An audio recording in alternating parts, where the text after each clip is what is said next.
मैं हूं मोहित Gujral from directorsinvestments.com। इस वीडियो के थ्रू मैं आपको बताऊंगा one of the new mutual fund which is going to launch into the market soon। HDFC mutual fund अपना एक नया फंड लेके आ रहा है। HDFC is one of the largest mutual fund house in India. उसके पास 4.5 लाख करोड़ के एसेट अंडर मैनेजमेंट है, which is a very huge number। वो अपना एक नया फंड लेके आ रहे हैं। इस फंड का नाम है HDFC multi cap fund. Multi cap fund क्या होते हैं? मैंने कुछ पुराने वीडियोस में मल्टी कैप फंड्स के बारे में बताया है, बट मैं आपको फिर भी बता देता हूं कि मल्टी कैप फंड्स क्या होते हैं। मल्टी कैप फंड्स का मतलब होता है कि उसमें आप large cap 25%, mid cap 25%, small cap 25% के स्टॉक्स रख सकते हैं, और जो रेस्ट 25% है वो डिपेंड करता है discretion of the fund manager कि वो कहां डिप्लॉय करेगा। क्या वो लार्ज कैप स्टॉक्स में इन्वेस्ट करेगा, क्या वो मिड कैप में इन्वेस्ट करेगा, या वो स्मॉल कैप स्टॉक्स में इन्वेस्ट करेगा। वो डिपेंड करेगा the fund management team and the fund manager. इन सब के डिसीजन से ही वो rest of the money will deploy. अब एक क्वेश्चन आता है कि भैया लार्ज कैप स्टॉक्स कौन से होते हैं? तो एक बहुत ही सिंपल डेफिनेशन है कि top 100 companies of India are called as large cap companies. 101 company से लेकर 250 कंपनी तक, मतलब 101वीं जो कंपनी है इंडिया की till 250th company of India, that is called as mid cap companies. And beyond 251st company वो स्मॉल कैप कंपनीज की consideration में आता है। क्या मैं बोल रहा हूं? मैं बोल रहा हूं मार्केट कैपिटलाइजेशन। तो रिलायंस इंडस्ट्रीज या HDFC बैंक या ICICI बैंक, इन सब की जो मार्केट कैपिटलाइजेशन है उसके हिसाब से they comprises the large cap companies of India. इसी तरह से मिड कैप कंपनीज होती है, इसी तरह से स्मॉल कैप कंपनीज की कैटेगराइजेशन है। अब एक क्वेश्चन आप सबके माइंड में आएगा कि भैया इस टाइम BSE सेंसेक्स 60,000 प्लस है, क्या इस समय HDFC को एक नया फंड वो भी मल्टी कैप लाना चाहिए? जी हाँ, लाना चाहिए, क्योंकि ये जो टाइम है ये एक बहुत ही सूटेबल टाइम है कि यहाँ पे आप फंड मैनेजर के डिसीजंस पे जाएं और इन्वेस्ट करें into a multi cap fund.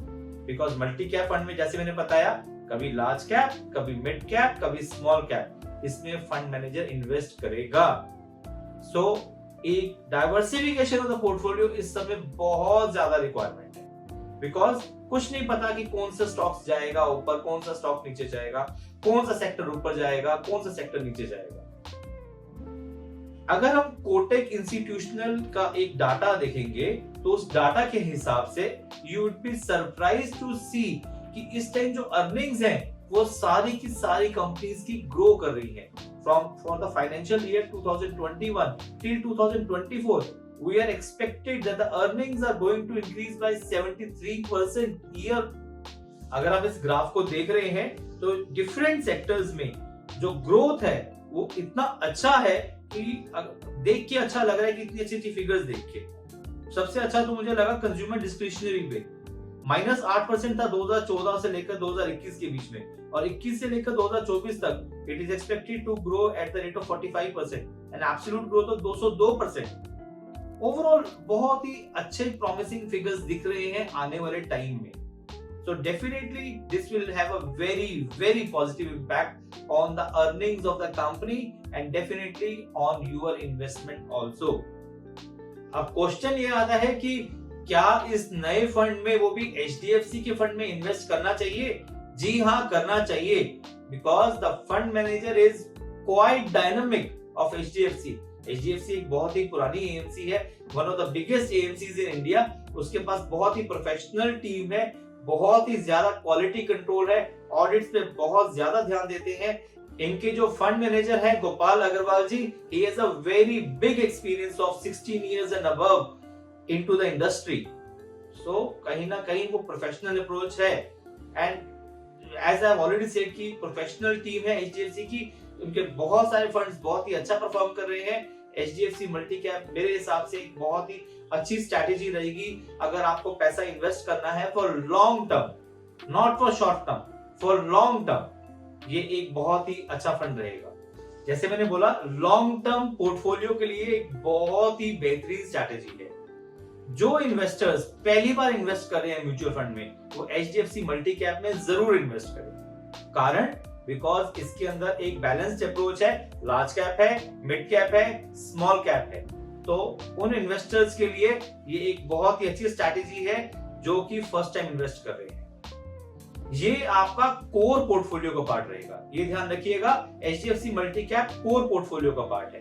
तो कोर पोर्टफोलियो फंड्स जल्दी नहीं निकालते हैं, वो लॉन्ग टर्म के लिए रहते हैं। Same is the case with this one, keep it for long term. Simultaneously जो उनके पास एक गोल ड्रिवन है कि मान लो उनको बच्चों की शादी करनी है, मकान खरीदना है, कोई हॉलिडे डेस्टिनेशन है, उनके पास 5-7 साल का प्लानिंग है, तो वो भी इस फंड में जरूर इन्वेस्ट करें। बिकॉज एचडीएफसी मल्टी कैप के अंदर जब एक डाइवर्सिफिकेशन ऑफ पोर्टफोलियो है तो आपके पैसे का एक बैलेंस्ड अप्रोच रहता है, गिरने के चांसेस कम रहते हैं as compare to other funds. अगर एक स्मॉल कैप है उसके अंदर एक रिस्क ज्यादा है, मल्टी कैप के अंदर risk as compare to small cap and mid cap less है। एचडीएफसी मल्टी कैप फंड 23 नवंबर को लॉन्च हो रहा है एंड 7 दिसंबर को क्लोज हो रहा है। इस पर्टिकुलर फंड में कोई एंट्री लोड नहीं है, 1% का एग्जिट लोड है अगर आप 1 साल से पहले रिडीम करते हैं।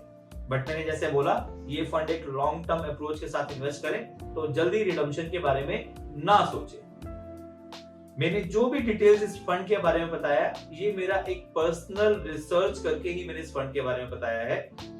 Investment in this fund, decision of investment in this fund lies with my job is कि मैं आपको ब्रीफ करूं about this new multi cap fund from HDFC. आप मेरे साथ मेरे सोशल मीडिया प्लेटफॉर्म पे भी मेरे साथ जुड़ सकते हैं।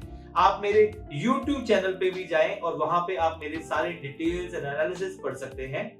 आप मेरी वेबसाइट में जाएं www.directorsinvestments.com। Under the blog column आप इस फंड के बारे में पढ़ सकते हैं। आप सारा डिटेल्स ब्लॉग में रिटन है। Please like and subscribe my YouTube channel for sure.